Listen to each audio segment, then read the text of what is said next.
इस समय हमारे साथ बीजेपी के बड़े नेता सुकांतो मजूमदार हैं। सबसे पहले ये बता दीजिए कि गोलीबारी हो रही है, आपके नेताओं के ऊपर गोली चली, आपने खुद गवर्नर को लेटर लिखा, क्या कहना चाहिए इस पर? देखिए, दो विषय है। कल एक नॉन पॉलिटिकल बैनर में पश्चिम बंगाल की छात्र समाज, उनके बुलावे पर पश्चिम बंगाल से बहुत सारे हिस्से से, सब जगह से नहीं लेकिन बहुत सारे हिस्से से हजारों की संख्या में लोग आए थे और लोगों ने नवान्नों का घेराव किया। ये पीसफुल डेमोक्रेटिक जो एजिटेशन था कल, उसके ऊपर ममता बनर्जी की निर्देश से, ममता बनर्जी के आदेश से उनके ऊपर लाठियां भाजी गई, वाटर कैनन चलाया गया, आंसू गैस के गोले छोड़े गए। जब हमने इसका प्रतिवाद किया और उनको अरेस्ट भी किया गया, जब हमने इसका प्रतिवाद किया, हमने जब लाल बाजार का घेराव करने के लिए हम लोग गए थे, ऐसे हमारी घोषित कार्यक्रम नहीं थी, 1000 1200 2000 कार्यकर्ता होंगे, इनको लेके हम जा रहे थे कि इसका घेराव करेंगे, लाल बाजार में जाके स्टूडेंट को छोड़ने के लिए बोलेंगे। तब हमें भी रास्ते के बीच रोका गया। हम वहाँ पे बैठने के लिए मजबूर हो गए। उसके बाद विदाउट एनी इंटीमेशन मेरे ऊपर भी आंसू गैस के गोले छोड़े गए। ये जो स्थिति हुई है और वहाँ से मेरा तबीयत भी खराब हो गया था। तो कल छात्रों के ऊपर आक्रमण और स्पेशली मूल जो मुद्दा है हमारा, जो न्याय मिले, पीड़िता को न्याय मिला, न्याय तभी मिलेगा जब ममता बनर्जी कुर्सी छोड़ेगी। लेकिन यहाँ तो अब प्रियंगु पांडे कह रहे हैं, अर्जुन सिंह जो है उन्होंने भी इस बात को कहा कि गोलीबारी हुई आपकी जो नेता है उनके ऊपर। देखिए, भाटपाड़ा में बीजेपी के एक नेता के ऊपर गोली चली है, ऐसा मुझे भी ज्ञात हुआ है। लगभग 7 राउंड गोलियां चलाई गई। तो पुलिस का काम क्या है? अगर पुलिस दिन दहाड़े गोलीबारी नहीं रोक सकती, और मैं आपको बताता हूं, इतना लचर पुलिसी व्यवस्था है यहाँ पे, किसी को अरेस्ट नहीं करेगा। गोली चल गई, लोग आहत हो गए, हॉस्पिटल में भर्ती है, फिर भी पुलिस किसी को अरेस्ट नहीं कर पाएगा। ऐसे लचर पुलिस यहाँ पे रख के जनता की टैक्स के पैसे से रखने का क्या जरूरी है? अगर वो काम ही नहीं कर पाता, इधर पुलिस खराब है या पुलिस मंत्री खराब है। कोलकाता पुलिस कह रही है, वो तस्वीरें उन्होंने ये दिखाई है, ऑफिशियली उन्होंने एक्स पे डाला है और उस पर तस्वीरें दिखाई है, कहा है कि ये पत्थरबाज हैं, पत्थरबाजी कर रहे थे, शांतिपूर्ण प्रदर्शन नहीं था, इसमें पत्थरबाजी हुई है। तस्वीरें आपने भी देखी होंगी। देखिए, पुलिस की अगर आप वीडियो देखेंगे, चैनल दिखा रहे हैं, शायद आम कार्यकर्ता बैग लेके जा रहे हैं, जिसके हाथ में ना पत्थर है ना लाठी है, उसको थप्पड़ मार रहा है पुलिस। तो हिंसा तो आपने प्रोवोक किया ना। हिंसा प्रोवोक किसने किया? छात्रों आ रहे थे, स्टूडेंट्स आ रहे थे, वो नवान्नों में जाके मुख्यमंत्री से मिलके बोलेंगे कि आप कुर्सी छोड़ो। ये सीधी सी बात है। आपने उसको इस तरीके से बनाया। पहली बार पश्चिम बंगाल की हिस्ट्री में, शायद भारत की भी हिस्ट्री में, कंटेनर को लगाया गया रास्ते के ऊपर, एक के ऊपर एक कंटेनर। इससे पहले पाकिस्तान में हुआ था ऐसा कि लोगों को रोकने के लिए कंटेनर की व्यवस्था की गई, कंटेनर देके रास्ता रोका गया, सीमेंट देके वेल्डिंग करके आप बैरिकेड लगा रहे हैं 10-10 मीटर की, लग रहा है तो वार जोन है ये। छात्रों नहीं, शायद पाकिस्तान की सेना घुस गई है और इसलिए ऐसी व्यवस्था की जा रही है। आपने गवर्नर को लेटर भी लिखा, उसमें क्या क्या जो अहम मुद्दे हैं उसके बारे में कहा? देखिए, मैंने जो लेटर अभी लिखा है, ये पैसिफिक इशू के ऊपर लिखा है कि जो स्टूडेंट्स के ऊपर अत्याचार हुआ और उसके बाद उन्हें ही अरेस्ट किया गया, तो जल्द से जल्द उनको रिहा किया जाए और आदरणीय गवर्नर साहब उसमें इंटरफेयर करें।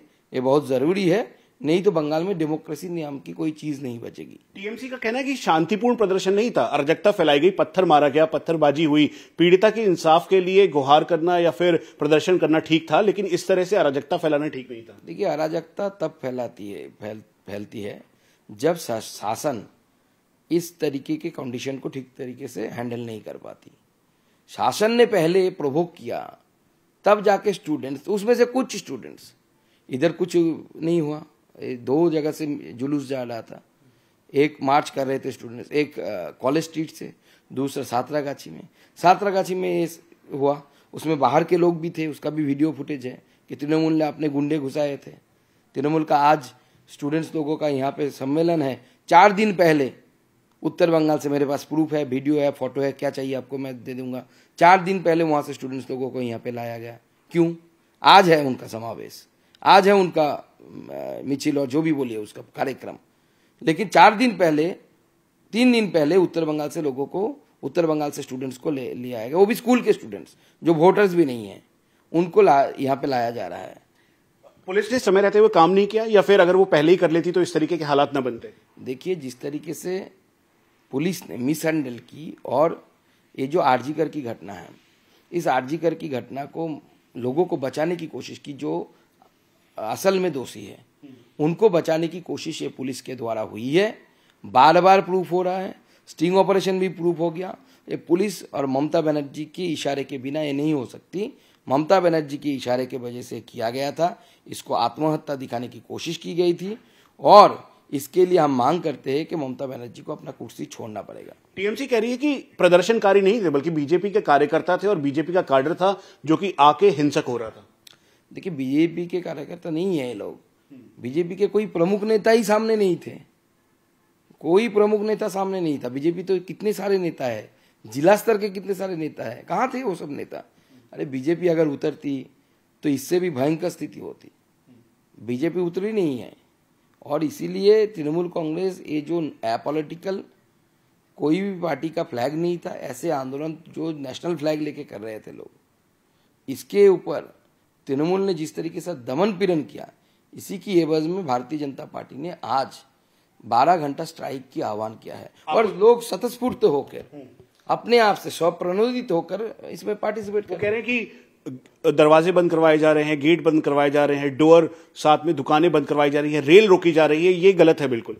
देखिए, हम लोगों से जाके हाथ जोड़ के प्रार्थना कर रहे हैं, वीडियो भी है। देखिए, हमारे विधायक, हमारे काउंसिलर लोगों के पास जाके हाथ जोड़ के बोल रहे हैं कि देखिए, आपकी बेटा बेटी की भी फ्यूचर की बात है, एक दिन का कष्ट करिए, ममता बनर्जी को जवाब दीजिए। और जनता जवाब दे रही है। मैं सोशल मीडिया में अभी पोस्ट कर रहा हूं, आप लोग देखिएगा कैसे मानकुंडू स्टेशन में हमारे कार्यकर्ता रेल रोको किए थे। जनता ने बोला कि हम भी करेंगे, फिर जनता जुड़कर नेशनल फ्लैग लेके, और नेशनल फ्लैग लेके जनता ने रेल रोको किया। जो पैसेंजर्स थे उन्होंने रेल रोको किया, ये विरोध जताने के लिए कि ममता बनर्जी शुड रिजाइन। आपको लगता है ये प्लान है बीजेपी के कार्यकर्ताओं और प्रदर्शनकारियों के ऊपर पूरी तरह से ऐसे हावी होने की और इस तरह से अराजकता फैलाने की और बताने की कि सब कुछ ठीक नहीं है? देखिए, सरकार कोशिश कर रही है कि लोगों को डराने के लिए, जनता को डराने के लिए। आज आप आश्चर्य हो जाएंगे कि बैरकपुर स्टेशन में हमारे कार्यकर्ताओं ने रेल रोको किया था, कौस्तुभ बख्शी और हमारे जिला प्रेसिडेंट मनोज बनर्जी के नेतृत्व में। वहां पे पुलिस आके आपका रेल रोको हटाएगी, ये अंडरस्टैंडेबल है कि हाँ ऐसा ही है। पुलिस और तृणमूल कांग्रेस एक साथ घूम रही है, पुलिस सामने खड़ी है, तृणमूल कांग्रेस पीछे से आके लाठी से मार रही है बीजेपी के कार्यकर्ताओं को। तो ये काम क्या पुलिस का है कि ये टीएमसी के कार्यकर्ता के है? टीएमसी के कार्यकर्ता अगर बंद का विरोध कर रहे हैं, स्ट्राइक का विरोध कर रहे हैं, तो जुलूस करे, लोगों जुलूस में से लोगों को बोले कि आप बंद मत करिए, लेकिन आप खुद उतर के रेलवे प्रेमिसेस के अंदर जाके, जो आरपीएफ का जुरिस्डिक्शन है, वहां पे जाके आप बीजेपी के कार्यकर्ताओं को लाठी से मार रहे हैं। गुंडागर्दी है, विशुद्ध गुंडागर्दी है, और ममता बनर्जी इन गुंडों की नेत्री है। ममता बनर्जी को इसका जवाब देना पड़ेगा। मेरा एक आखिरी सवाल, पीड़िता को न्याय दिलाने के लिए अब आगे के क्या रणनीति होगी? सीबीआई जांच कर रही है, ईडी इस पे इन्वेस्टिगेट करना चाह रही है। देखिए, सीबीआई और ईडी दोनों एक साथ करप्शन में जांच करेगी। करप्शन में बहुत सारे लोग फंसेंगे, लेकिन 4-5 दिन बाद पुलिस के हाथ से एक केस सीबीआई के पास गया है, मर्डर वाला केस, मर्डर एंड रेप वाला केस, जिसमें पीड़िता को मर्डर और रेप किया गया। मुझे डाउट है कि इसमें इवन तुषार मेहता जी ने सुप्रीम कोर्ट में भी बताया कि 4-5 दिन बाद हमारे पास केस आया है, सबूतों के साथ छेड़छाड़ की आशंका है, हुआ भी है। कल परसों एक वीडियो आ गया जिसमें देखा गया जो crime of place of crime है, वहां पे लोग घूम रहे थे, जैसे गाय चरते हैं किसी खेत में जाके, ऐसे चर रहे थे। वहां पे एडवोकेट से लेकर अलग अलग डॉक्टर्स वहां पे जा रहे थे, मतलब they are treating it like a tourist spot. तो अगर कोई क्राइम सीन में आप जाके ऐसे चरेंगे, ऐसे चढ़ जाएंगे उसके ऊपर, तो सबूत कुछ रहता है क्या? और सबसे बदमाशी जो तृणमूल कांग्रेस के लोगों ने किया, ममता बनर्जी के इशारे पे किया कि बॉडी को जल्द से जल्द जला देना, कि एक बार पोस्टमार्टम रीपोस्टमार्टम ना हो। तो ये भिसेरा रिपोर्ट जो है वो देख के ऑल इंडिया मेडिकल एसोसिएशन के जो पूर्व अध्यक्ष है वो हंस रहे हैं कि किसने लिखा है इसको। पूरी तरीके से भेग टर्म यूज किया गया, कोई भी छूट जाएगा, किसी को भी पकड़ेंगे उस भेक टाइम के ये बाईपास करके उसको एलिवाई करके वो निकल सकता है। मैं नहीं बोल रहा हूं, एएमआई का जो एक्स प्रेसिडेंट है, बहुत सीनियर डॉक्टर है, वो बोल रहे हैं। सर, हमसे आपने बात की, बहुत बहुत शुक्रिया, धन्यवाद, थैंक यू।